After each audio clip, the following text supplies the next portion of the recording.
Well, welcome, everybody. It's Deb here with the Deb Talks, back on our podcast this week. And this week we have a very special guest, Dana, with us. And she's going to talk to us a little bit about her journey, of course, with plant medicine and psychedelics. And I have to say that I personally have not much experience with that. So I'm looking forward to hearing what she has to say about her journey and how it brought her to this, being a plant medicine, I guess it's how do you say it? Facilitator. Okay, so it's not a shaman, because I know that shamanism is also to do with plant medicine, but we'll let you explain that. Without further ado, everybody, this is Dana. Tell us a little bit about how you got onto this journey of plant medicine. Okay. Just a little bit about yourself in general. Yeah. Sure. I've always been a seeker. Since I was 18, back then, even believing in reincarnation was not all the kids did, or people, right? So even that was like a big deal. Do you believe in reincarnation? Yeah. Well, and I wasn't brought up with any religion, which I'm really grateful for. So nature was my church. I grew up on the Sunshine Coast. I grew up on the ocean, the lakes, the forest. So thank God. I mean, and that's where I went when I was upset, and that's just what, saved my life, really. I think nature, and it's always been my thing. So I don't know. I just, since 1990, when I divorced, I started seeking, and I actually, one of the first things I ever did was body work with a shaman, Hawaiian kahuna, and started healing. And then I did rebirthing for a year, actually, and a really intense program. And I just kept doing things because I had lost my dad when I was 20, and then I got married, and that wasn't fun. So I had to heal from that, and I hadn't healed from the loss of my dad. So, and then the kids too, and court battles and all that. So I was always just trying to find peace and not, have this pain and suffering. And then I had another child, and I lost her dad. And so I went in and out of it because I was a single mom for so many years. So I went in and out of my spiritual journey in a way, because I would go back into survival mode. So then 2016 comes around, and my son disappeared. And actually, I remember that. Yeah. So in 2014, I think I did ayahuasca 3 nights in a row, just me and a shaman out in the camping, and it was pretty awesome. It was tough because it shows you things, right? Anyways, and then I was trying to help my son because he was addicted to heroin. And anyways, when he disappeared, I just thought he was hiding because he was trying to get out of some situations and whatever he'd gotten himself into. Yes. And then 6-7 months later, when IHIT called me and said that they were putting him on the news and that they believed he had met with foul play and was deceased, I went complete denial. I went, you guys are idiots. You don't know what you're talking about. And I just went into denial. And I gave him a year is what I did. I gave him a year. It's like, okay, if I don't hear from you, then I'll believe you're gone. And that's exactly what happened, actually, on Mother's Day, because he disappeared like the day before. I guess he didn't call me on Mother's Day that year. Yeah. And I actually went to a sound bath that night, the 1-year mark, and the woman was also a intuitive and did automatic writing. Everybody got to ask a question, and I said, the girls in the group were like, oh, my boyfriend, this or that, and I'm like, when will I hear from my son? And so she reads it, she scribbles away, and then she says, oh, his love is all around you, he's in a healing place, blah blah blah. And I'm like, you didn't answer my question. So she gives me the piece of paper. I go home, I read it. At the bottom it says, he is no longer of this earth, he has risen. And I went into full-blown grief because I did know. I mean, you didn't grieve for that whole year because you were thinking that I did. Still, okay. Well, I did, because for just the loss of him. Yeah, exactly. Yes, and fear, and I cried every day. But then I went into, right, I was like, oh shit, okay. Anyways, my journey, how I found plant medicines is one was gifted to me, bufo, which is a frog. It was gifted to me. I ran into a woman at the farmer's market in Kelowna, actually, and she gifted it to me, and because she knew about my son and whatever. So I did that, and then I learned about ibogaine. My son had actually just done ibogaine a couple months before he disappeared. And then I met people who were involved with that. But I sold everything and went to Europe for 6 months. And when I got back, I landed at a house in North Van with friends, and we had a shaman coming from Mexico, and our other friend from Mexico was there, and she does healing work with lots of plant medicines. And we did a medicine called Tepescoite, which nobody knows of. It's not common. It was actually used for burns, but Okay. wow. So in that one, I released a ton of grief. I screamed actually like the biggest at the end of it, the biggest scream, yell, whatever. And my other Release. shaman friend said that wasn't just for Dane, that was for all the mamas. It was a collective clearing. And the things that I saw and felt in those journeys, because I did more than one over a couple of weeks, was unbelievable. One of them was 3 different lineages of shamans came and gave me my gifts back. I was like, wow. I mean, I don't call myself a shaman, but I definitely do shamanic body work. Things come through me. Yeah. So that really started it. Oh, wow. So plant medicine, I've never done any, and I don't know much about it, but I imagine it's a herb and people drink it. And then people start to have visions, or it's kind of like takes you out of the logic mind into your pure consciousness, and there you can really heal and do things where your logic mind is blocking you. Is that kind of correct? So yes, the ayahuasca you drink, it's a root or a plant. Kambo is another one we'll talk about. It's a frog. It's not a psychedelic, but it's incredible. It's a vaccine of the forest. I've been doing ketamine, MDMA, and psilocybin together. Incredible journey. So yes, what it does is it gets the ego out of the way. And we are source. We are a spark of God, or we are, we have a higher self, and our ego's in the way, and we're not connected. Society has gotten rid of that too. They don't want us to be connected, because we know we are very powerful. So what I tell people is you meet yourself, you meet your essence, you meet your divinity. You actually without get to the walls, without the walls and the conditioning. You get to experience God if you believe in God. And I didn't back in the day, but I do now. But it's still not just God, it's source. It's me, my magnificence. So you get an experience of that, and it's like, whoa. And some people, they don't keep it. So that's why they journey more than once. But also, yes, you get shown your traumas or where you're stuck, and you get messages, and all the medicines are a little different in how they affect you. So it's so cool. I'm at the end of my psilocybin training right now.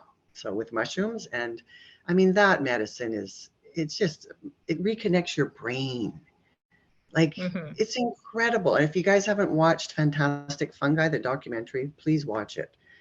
It's just incredible. Oh, wow. That sounds like amazing. So I just want to ask you the question about with plant medicine. There's a lot of people that are suffering with illnesses or sicknesses and so on. So, and then there's the medical system that's trying to help people with medication. But unfortunately, a lot of that medication, or most of them, if not all of them, have side effects. And so how would you say, does this plant medicine, does it have side effects? Or is the side effect just that I know people say they throw up, or so is there a longer side effect? Side effects are love and connection. I love that. Yes. I mean, during it, yes, you purge with ayahuasca, you purge with Kambo, the stack that I've been working with a friend who's a shaman, there's no purging. Yeah, the psychedelics like MDMA, ketamine, LSD that everyone's working with now for trauma.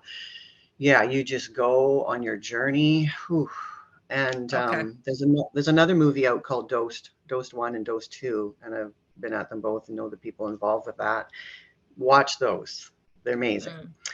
Just to open people's eyes. So people with illness do mushrooms because they're blocked. I mean, my belief is any illness stems from an emotional block, a belief, a trauma, right? And then it stays in the body. We don't release it. We don't cry. We don't feel it. We ignore it, and then it festers and becomes an illness and says, hey, something's wrong here. Yeah, dis-ease set in. So it can help change their whole perception, and the medicine will show them perhaps what it was or what, Yeah. And because there's lots, obviously the plant medicine, ayahuasca and all that is a tool to help you to reconnect with the self. And so there's many, many different ways that people can do that. Like more traditionally, people do yoga, meditation, those kinds of things. And I remember there's also this meditation, the 10-day sitting without talking meditation, Vipassana, exactly. So I would imagine that the plant medicine is just another form of something to help you to connect with yourself. So if you have found perhaps that, you're doing all these things, but you still have trauma that you can't release, then maybe plant medicine is a way that can help you to release that. Now, for me personally, with plant medicine, I've never seen it or been with people around it, but I have this thing in my head that I don't like the throwing up business. So since probably many years ago, like 15 or 20 years ago, when I started to hear about ayahuasca, I was like, I just kind of avoided it a little bit because I don't like throwing up, just as a kid. But I do hear people that have done it, the experiences that they've had. And I've had those experiences for me through my yoga, through my meditation processes. So I just feel like I think I'm having the experiences that I can through what I'm already doing. But perhaps, like, I love to talk to everybody about what it is that helped them, because we never know. There might be another person even if one person listens and thinks, oh, I'm going to try this because I've been stuck in this grief. I've been stuck in the trauma for so many years, and I don't know how to release it because the logical mind is blocking you from doing that. So then this is a way that you can go beyond the logic mind and get into your pure consciousness, so that, because all the answers are there, because like you said, you are the creator, you are the higher self, but you can't connect with it because the mind is in the way, the logical mind is in the way. And we can also call that the ego mind, because the ego mind is what makes you believe that you are separate from the world and from others, but we're really not separate. We're really all one. I was talking to my last podcast interview, and she and we were talking about how the trees and the roots of the trees are all interconnected, and there's like a whole communication system that happens, and when you're in tune with that, like it's amazing. So it's the same with human beings. We are all interconnected, and when you can start to let go of that separation, the illusion of separation, then all things are there for us clearly to enjoy and to see and just to be present. And we only have the present, don't we? There is no other moment. And it's funny how when you're talking about trauma or pain and grief and loss, a year after your son was already gone and you got this message that he probably sent to you through this woman and allowed you to then say, okay, accept what is, but for that whole year, every day almost you were crying. So the pain of losing your son created this grief and this loss that continued for a whole year and beyond, probably. And then when we can finally, like you were saying, when you started to do the release through the plant medicine, now there's acceptance, now there's love, and we also know that if we all connected, there can never be a separation, that even the separation of loss is an illusion.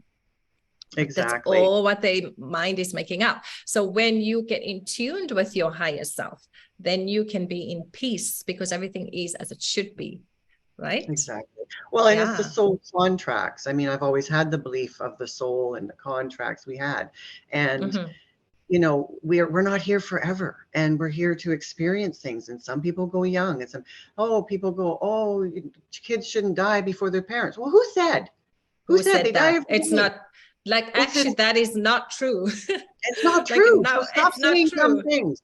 Because then it's a belief system, because now, if this is going on in our society, then there's a belief system. And when it happens, you feel like such a victim because you feel like, well, it wasn't supposed to happen. That's right. And then you get trapped in suffering because you're resisting what is. It's a choice. It's a choice. It's acceptance. It's all about what you believe, your values and beliefs, and who are you, and what is your belief around the souls and why are you here? Remembering who you are. Right? Yes. And getting and into then we create this pain and suffering over and over because, like you said, we have resisted. And then we get addicted to being a victim. We get addicted to pain, to victimhood. So many people walking around in that, and it's just, that's how they feel okay. It's like, you know, when you get raised in chaos or trauma, you marry it and you recreate it and you keep going until somehow. Now, I want to address what you were saying. Breath work is incredible. I did rebirthing. I released things. I got messages. I did an online holotropic or somatic breath work. Yeah, the holotropic is amazing. Oh my God. I channeled my son in with one of these. I went so deep. So very powerful. Plus, I'm a Kundalini yoga teacher, and yoga is incredible. So, and these work for so many people. Why plant medicine?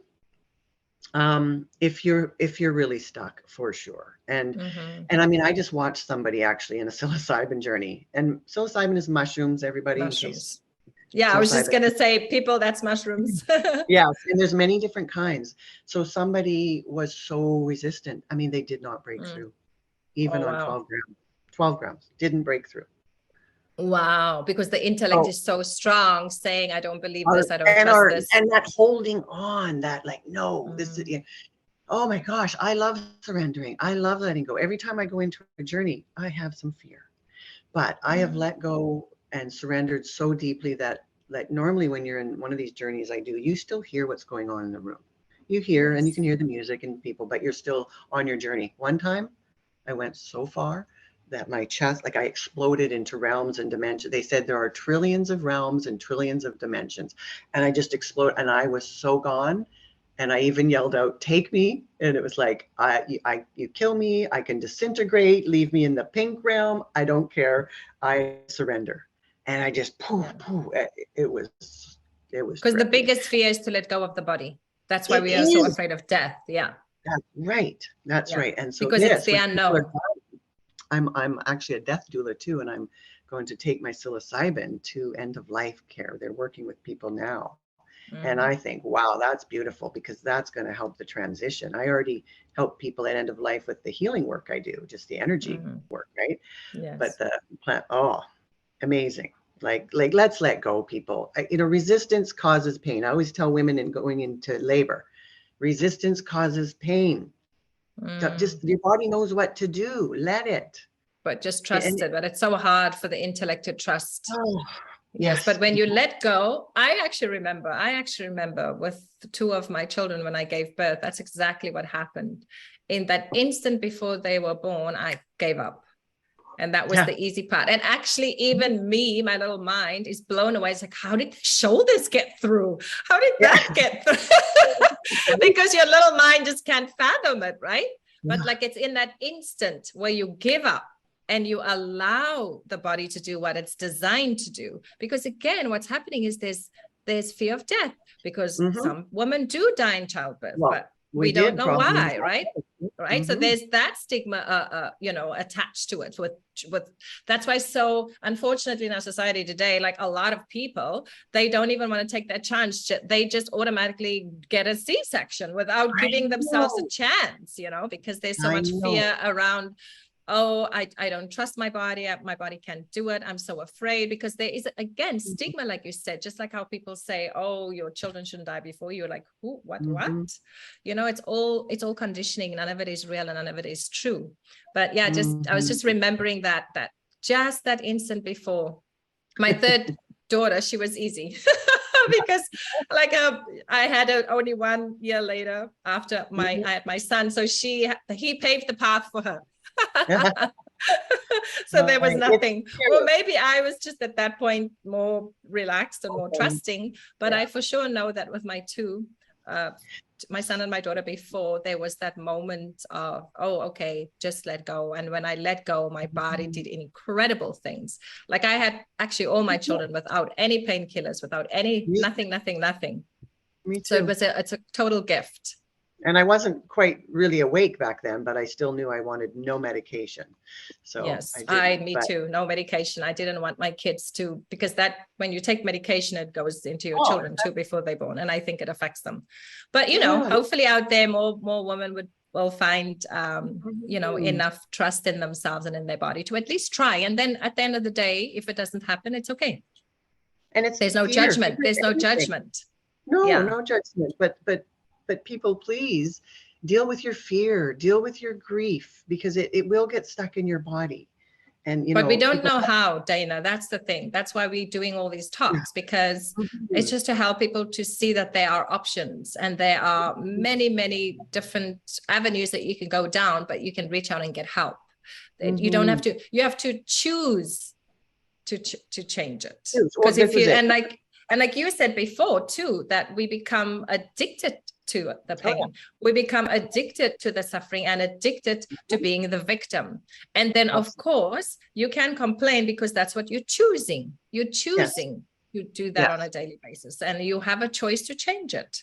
And there are many different ways, like we said, breath work, yoga, meditation, plant medicine, So I wanted to ask you a little bit about, so what really is the difference between what we would call like a clinical setting and, the shaman healing? So what are the main differences that you can see? So I've not been in the clinical setting, but I know people who work in it, and it's very clinical. Yes. So, and in a different setting with the shaman, we open sacred space, we call in spirit, we smudge, we're in a circle, everybody shares. I've been working in that world for a long time, and I'm in another training where he is focused on addictions and the brain, which is super cool. I love it. So when I start doing my ceremonies, I'm going to combine everything. Because there's so many things. So when you say combine everything, can you tell us a little bit what that means? Well, I will always, so I will be using psilocybin, which is the mushrooms. The mushrooms. And is the mushrooms being eaten or drunk or smoked? Yeah, we make tea. Yeah. Tea. Yeah. Okay. Gotcha. Yeah. Some people just eat them, but it's best assimilated with the tea. And sacred space, calling in everybody, being cleansed and grounded, and opening the space for protection, calling in our amaku, our ancestors, and we're protected, right? Yeah. And then also the sharing, and then looking at, why are you here? Like, and people, they need to prepare. They need dieta, like, cutting out sugars and meats and coffees and things before. You must commit to it. Commit to the medicine. Be your intention, be intentional, and it will respond to you. Like the Kambo is a frog. And this is a vaccine of the forest. So it's not psychedelic, but it runs through the body and kicks out viruses, bacteria, cancer. And you have emotional releases. It's a magic. I love Kambo. So you're going to have a combination of these things. And how long are these journeys? Yeah. So psilocybin can be 3-4 hours to 6 hours. It sort of depends on which mushroom you use. There's different And you strains. would do them in groups. You would take a group of people. I will do one-on-one. I will do small groups. Yeah. Okay. And as I select the right people, I will do bigger groups. Yes. And then you one-on-one, or I could do 2 people at a time. Okay. So basically, when you are going to have these circles, people have to prepare a week before the time, like with food and stuff. 3 to 5 days for sure. 3 to 5 days. And then after as well. Yes. And speak to your intentions to it's a spirit. It's a plant. The plant spirit. We have to have gratitude, appreciation, acknowledgement, and also to the earth, always to Gaia, Pachamama, for all the blessings, all these gifts. Yes. Yeah. I work with Sananga and Hape also, which are, I use in the ceremonies. They're just a small medicine that you don't go on a big journey, but they're very light. Sananga is an eye drop, and it's from a root of I think it's the iboga, cousin to the iboga plant. And it can heal your eyes. It can clear the pineal gland. It's amazing. And then Hape sounds so great. Hape is a shaman snuff. So it's a powder with tobacco and different plants, and you blow it up your nose with a little pipe, or you get served. I can serve it to people up the nose. And that's for grounding, for meditation. So there's so many things. So it's many just different a ways. World. Yeah. So if you're listening out there and you're feeling drawn to trying any of these plant medicines, then you can definitely reach out to Dana. And like I said, I actually personally have never ever done anything like this, but I would definitely come and join you, because, and I also was thinking that you know, with the loss of your son, and like you said, you know, losing your father, then you're divorcing, then the father of your child, and there's been so much loss throughout. And with the loss of your son was really like kind of like the last straw, one could say. But we could also say that it was also the biggest gift, because the growth that you've made to yourself, the journey that you've made to yourself has been so fast paced because of that loss. So in one way, one could say that he was one of the biggest gifts. That incident that happened was one of the biggest gifts of your life. And in the moment when we're going through the pain and the grief, we can't always see that, because there's so much, we're overwhelmed with pain and grief. But I always invite everybody, if you're going through some pain, suffering, or grief, loss, trauma, you know, if you use that to journey towards yourself, you're going to see that it was the biggest gift. Because ultimately that's always the case.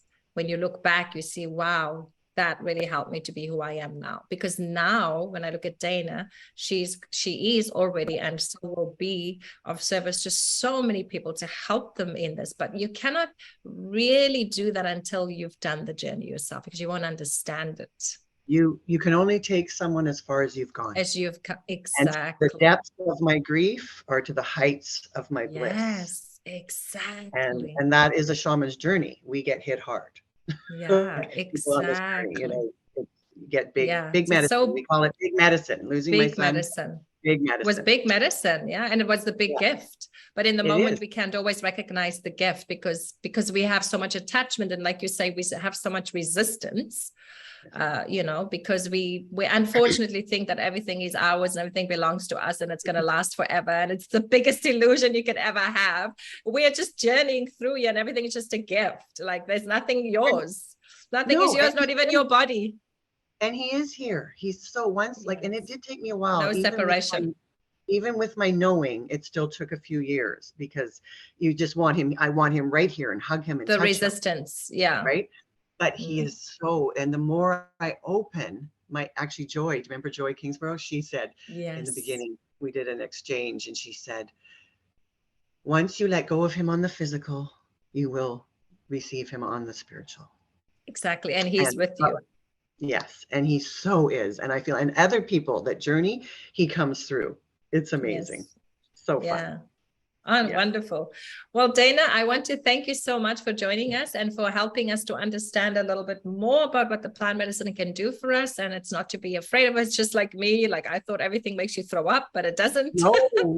And so even now I'm thinking, okay, maybe one of these good old days when you start to, you know, doing your circles, I might journey to Vancouver if the timing and everything works out, because it sounds like an experience that will just be wonderful. And why not release more of this illusion if we have the opportunity, right? It's a gift. And I'll come to you. I'll be traveling too. Exactly. And so maybe we can even do a little thing in Vancouver, in Kelowna, right? We can maybe.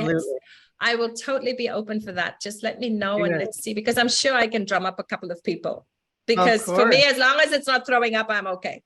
That's it. All right. Excellent. So Dana, thank you so much. Yeah. I just love to hear all these wonderful things that you're doing, and wish you all the success with your finishing the mushroom studying that you are doing. And then we will probably have another little talk about this. But for now, we'll leave it here because, you know, time is of the essence. And I will leave Dana's information in the bottom of this podcast. So if you want to reach out to her, do so. I'll highly recommend, if you're stuck in grief, pain, loss, suffering, anything like that, this will probably be a great way to try and help you to get through that. And then, you can contact Dana for that. Thank you so much, Dana. You're welcome. See you soon.